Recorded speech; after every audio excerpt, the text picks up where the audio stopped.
Estimados maestrantes, bienvenidos al módulo de modelos innovadores para el aprendizaje. Esta es la semana 3, donde abordaremos los cambios metodológicos y las estrategias para el aprendizaje en red. Les saludo desde Ecuador, su profesor, el Dr. Marco Vinicio Pérez Narváez. Comencemos. Como metas nos hemos propuesto esta semana comprender el impacto de las TIC en los procesos educativos de innovación. Al mismo tiempo, analizar la transformación en los roles de los asesores académicos y los discentes de los procesos educativos mediados por TIC e innovaciones. El avance de la ciencia y la tecnología ha permitido que el conocimiento se expanda, pero para ello es necesario utilizar diversos recursos, uno de ellos justamente las tecnologías de la información y la comunicación. Pero para ello debemos reflexionar que si queremos que nuestra sociedad no solo sea de la información, sino también del conocimiento, será necesario trabajar desde un enfoque pedagógico para realizar un uso adecuado de las TIC. Pero para llevar a cabo estas acciones se necesita de un profesorado formado en este ámbito que sea capaz de asesorar en su uso eficiente, innovador y, lo más importante, con la capacidad de generar un nuevo conocimiento o proponer un nuevo conocimiento. Por ello abordaremos la importancia de las TIC y de la sociedad red para generar un nuevo conocimiento. Una vez que hayamos abordado todo lo mencionado, realizaremos dos actividades puntuales. La primera, un foro que ha sido denominado Aprendizaje en Red e Innovación, donde debemos responder a la siguiente pregunta. ¿El aprendizaje en red ayuda a la generación de innovación en todos los niveles educativos? Para realizar este foro debemos revisar esta clase y también las lecturas y ejemplos que se encuentran compartidos en el aula virtual. Esta actividad tiene un valor de 5 puntos.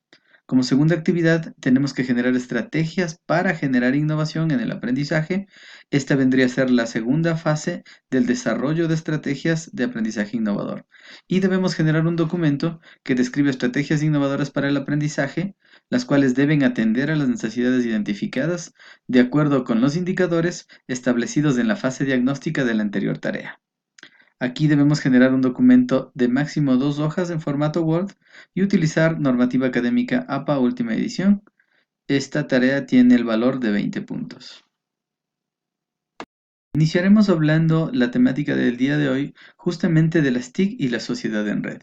Son dos conceptos que son inseparables, puesto que la tecnología de la información y de la comunicación permite expandir el conocimiento a un nivel de la sociedad red, que es un nuevo concepto. Analicemos lo que nos dice Castells. Él nos dice que la sociedad red visibiliza la idea de que asistimos en una sociedad que se desarrolla y se gestiona a partir de redes como la Internet y las tecnologías digitales. Esto quiere decir que estas herramientas han permitido que la comunicación se expanda y al expandirse la comunicación, pues obviamente crece el conocimiento. Y para ello han caracterizado 3 momentos específicos a los cuales les han denominado evolución del entorno tecnosocial y del conocimiento. Para ello nosotros necesitamos de TIC, TAC y TEP. TIC, entendidas como las tecnologías de la información y la comunicación, viene a ser el medio que nos permite comunicarnos en distintos ambientes y espacios. Hemos puesto como una herramienta marcada Google, que es un área para navegar a través de la Internet.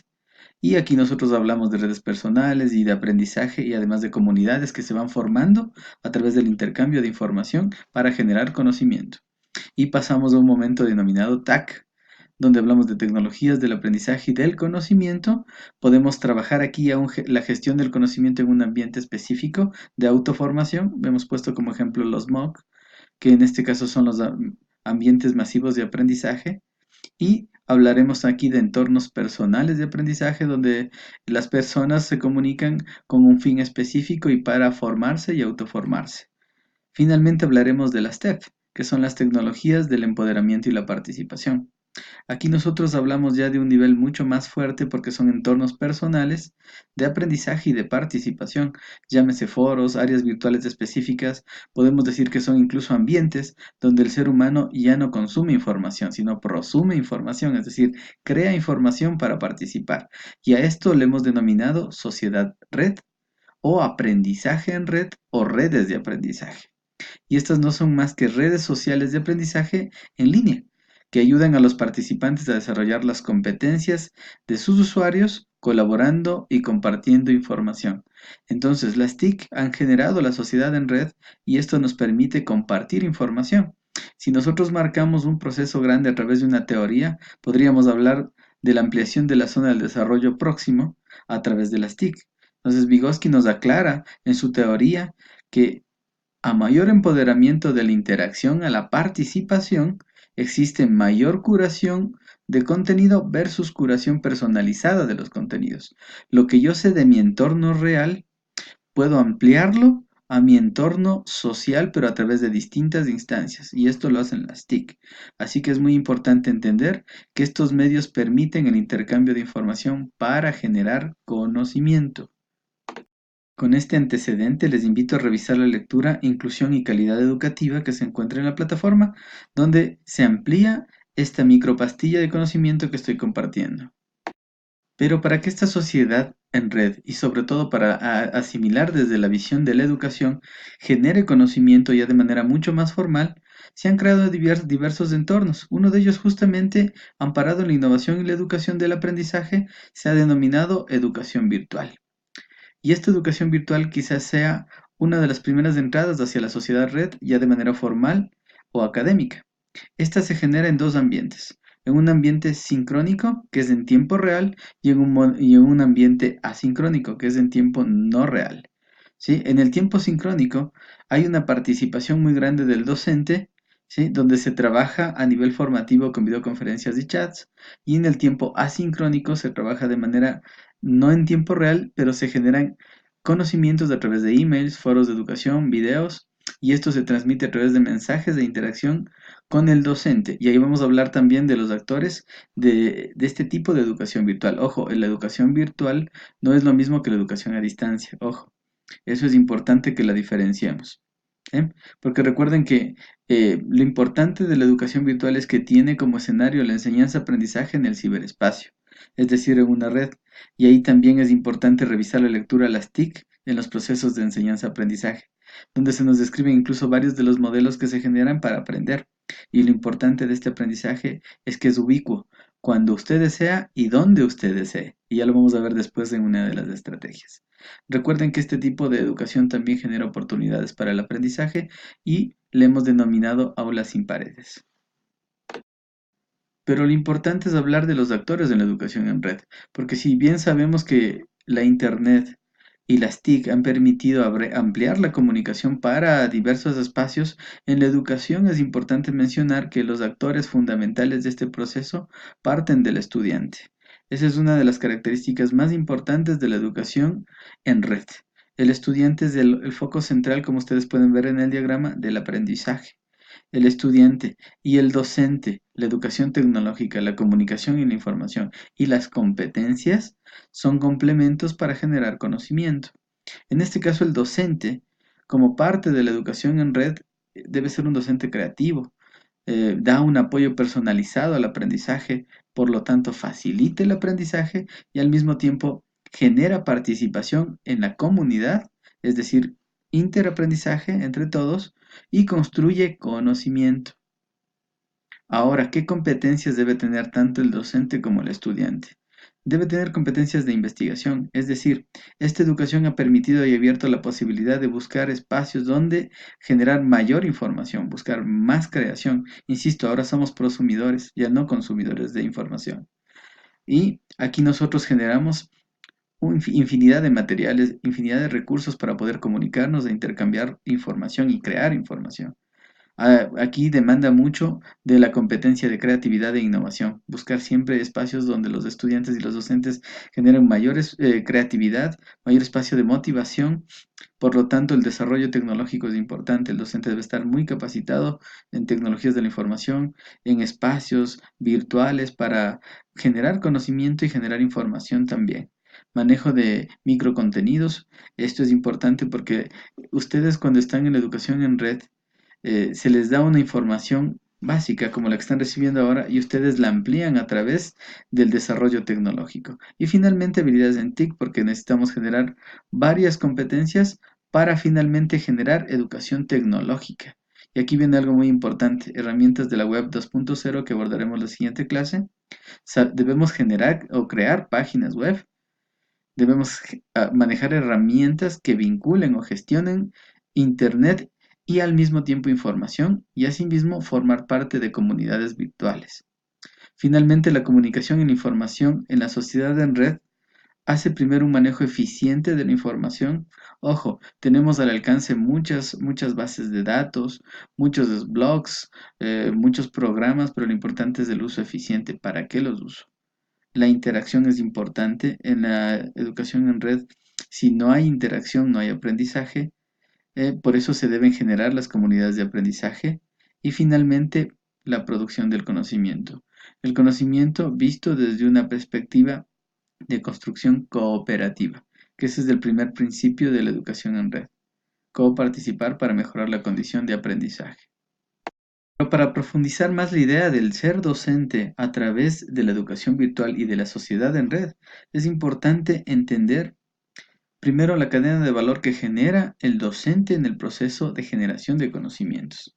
Por eso, cuando ustedes ya suman una innovación de los aprendizajes desde un escenario de manejo de tecnologías de la información y la comunicación, es importante que realicen primero un diagnóstico de las necesidades de sus estudiantes, no necesariamente porque estamos a nivel virtual, en todos los escenarios educativos.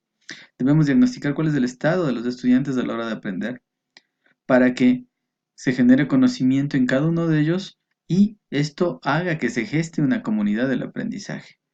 Debe haber un contrato pedagógico y psicológico, es decir, trabajar sobre la dinámica del no abandono a nuestros estudiantes, sino más bien del acompañamiento para generar aprendizaje, entender los ritmos y niveles de aprendizaje. Y debe haber una interacción permanente, que es lo que ya mencioné, una, una, una, una interacción abierta donde el intercambio de conocimiento sea tan real e incluso que permita que nosotros nos equivoquemos. Miren, en este momento estamos grabando una clase y puede ser que a veces incluso haya confusiones en alguna terminología que yo estoy expresando. Probablemente ese es el nivel de confianza o de espacio que genera la interacción del rol con el profesor. Una cuestión que olvidé mencionar es que en este nivel la demanda formativa es más fuerte, porque aquí se trabaja mucho la autoformación y por lo tanto debemos generar o conformar comunidades de aprendizaje. Y por eso debemos estar motivados tanto para aprender como para estar retroalimentados. Debemos generar indicadores de evaluación formativa. Es más, aprender haciendo, ¿sí? Y buscar acciones de mejora. Esto va a hacer que nosotros hagamos o generemos una mejor difusión del conocimiento porque aprendemos de manera cooperativa y además colaboramos en la generación de conocimiento. Por eso todos somos iguales a la hora de aprender en la educación virtual y sobre todo en la sociedad en red. Y esto realmente genera el desarrollo de competencias, ¿sí? Pero para ello debemos generar competencias como el manejo de herramientas web 2.0. La próxima clase abordaremos más las web semánticas y pues obviamente mejorar el conocimiento a través de un espacio colaborativo donde todos compartamos, pero al mismo tiempo emitamos juicios de valor de lo que otra persona puede crear. Y sobre esta base, construir un nuevo espacio o un proceso formativo socioconstructivista. Ojo, no estoy hablando de crítica, estoy hablando de mejorar o mantener una postura ideológica ante un constructo del conocimiento. Bueno, de todo lo que hemos mencionado con respecto a los modelos y básicamente a este uso eficiente de las tecnologías de la información y de la comunicación, es importante que veamos algunas estrategias para innovar los aprendizajes. He puesto algunas de las estrategias que nos van a servir para entender básicamente cómo innovar en los aprendizajes. En este caso, les invito a leer el glosario de innovación educativa donde existe una gama mucho más amplia de lo que voy a mencionar. Pero partiré tomando en cuenta el aprendizaje que manejamos en este momento. El aprendizaje activo, por ejemplo, es una estrategia que innova y mejora el aprendizaje ya que hace que el estudiante experimente lo que está viendo de manera teórica. Esto hace que llevemos lo teórico a lo práctico, pero en escenarios reales, ¿sí? Y puede darse de manera presencial o también virtual. Después tenemos un aprendizaje colaborativo, donde cada uno de nosotros participamos, ojo, colaboramos, no nos repartimos el trabajo, sino más bien todos investigamos la misma temática y construimos el conocimiento. Llámese esto un foro, que es lo que ustedes tienen con bastante continuidad en sus tareas. Hay wikis, hay estos, ya vamos a hablar de los MOOCs al final, ¿sí? Tenemos un aprendizaje en línea donde nosotros podemos generar conocimiento ya no solo físicamente, sino a través de otro espacio. Llámese las redes sociales. Aunque ustedes no lo crean, Facebook es una de las redes que nació como una red académica donde se generaba conocimiento de manera directa, ¿sí? Pero con el tiempo se hizo social, es decir, ya no solo se compartía conocimiento académico, sino también conocimiento personal. Después vamos a un espacio donde trabajamos del conectivismo, que es básicamente el primer paso de la sociedad en red, donde nosotros nos conectamos ya no solo en nuestro país, sino a nivel de diversos países o diversas redes para generar conocimiento. Una nueva tendencia que está ganando bastante apogeo a nivel educativo es la gamificación, es decir, los juegos para generar conocimiento. El aprendizaje se genera aquí de manera intuitiva. Muchas de las personas no se dan cuenta a veces de que están aprendiendo y lo están haciendo a través de juegos, retos, ¿sí? Generación de espacios de formación académica muy importante. Después hablaremos de un aprendizaje ubicuo, que es el que decía aprender en cualquier parte y bajo distintos medios, pero el aprendizaje igual se consolida. Entonces el aprendizaje ubicuo nos permite a nosotros buscar nuestros propios horarios, nuestro propio tiempo y nuestra propia capacidad de aprender. Seguido del Internet de las Cosas, que es las nuevas tendencias. Ahora el Internet de las Cosas hace que manejemos incluso nuestra casa a través de nuestro celular. Que a través de nuestro celular veamos en tiempo real una cámara que está en nuestra casa y vigilemos qué es lo que está pasando ahí. Incluso que veamos a nuestros estudiantes a través de espacios y tiempos reales, a través de nuestro celular. Y por eso se han generado entornos personalizados para el aprendizaje. Y es así que incluso llegamos a esta última tendencia que se denomina MOOC, cursos abiertos masivos en línea o Massive Open Course, que hacen que el ser humano aprenda a su tiempo, de acuerdo a una temática de su interés y sobre todo genere conocimiento y al final incluso se certifique. Entonces estos cursos masivos han hecho que el conocimiento se expanda de manera muy amplia. Espero les haya gustado mucho este abordaje bastante pequeño de la sociedad en red y de los nuevos modelos para generar innovación y aprendizaje. Les agradezco por su atención y al mismo tiempo les invito a que se adelanten un poco buscando información sobre la temática que vamos a tratar la próxima semana, que tiene que ver con aprender con redes sociales y la web 2.0. Esta temática hará ver que las webs no son malas, sino que hay que utilizarlas para un fin común. Y ahí vamos a tomar el caso de Facebook y de YouTube. Un poco les adelanto para trabajar sobre la última tarea y la última semana. Que tengan un excelente espacio de desarrollo de tareas. Buenos días, buenas tardes y buenas noches. Es un gusto siempre compartir con ustedes. Hasta pronto.